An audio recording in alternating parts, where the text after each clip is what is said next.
Right then, so today's little movement challenge is going to be the single leg deadlift.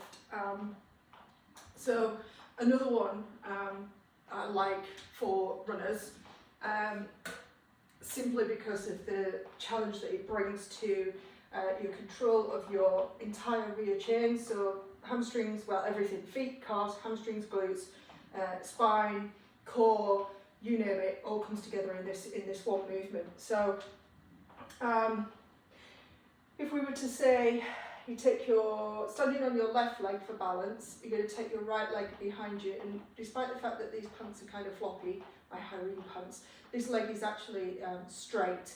Alright, now so all I'm doing is taking it behind me so that it's going to act like a seesaw. So if I was a seesaw and somebody was sat on my head and somebody was sat on my heel, the pivot point would be my hips.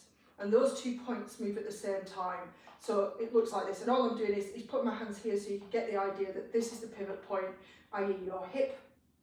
So my head, chest, upper body and my lower body move at the same time. And I'm pivoting at the hip, hinging over, preferably to parallel, holding slightly, and then hinging back up. And it's the control that you're after, right? So if I turn slightly so that you can see this curvature of my lower back, get my hands out of the way, that doesn't change,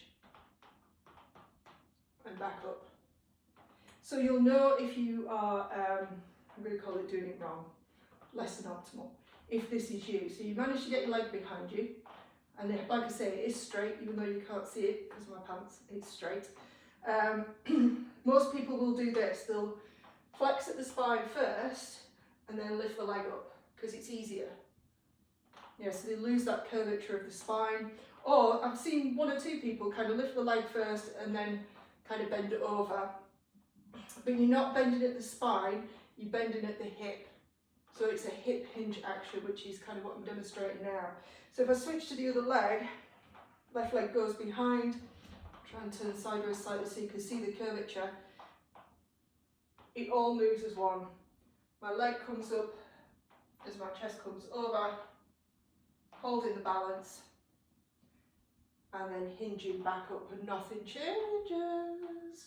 And my spine, yeah, single leg deadlift.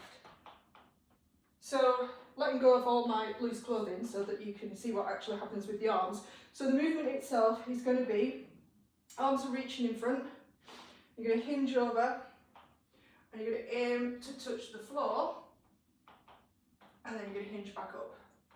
And you're going to see how far you can get to. Yeah, so both sides,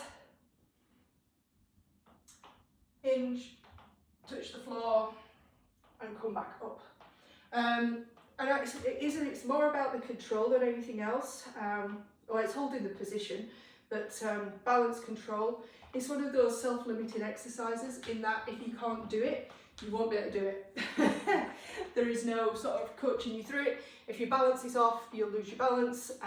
If you can't organise your core and your hips together, which is kind of what we're after with that exercise, you'll wobble all over the place and fall over. So have a bash, see how you get on, make some notes, see if it's different from side to side, etc, etc.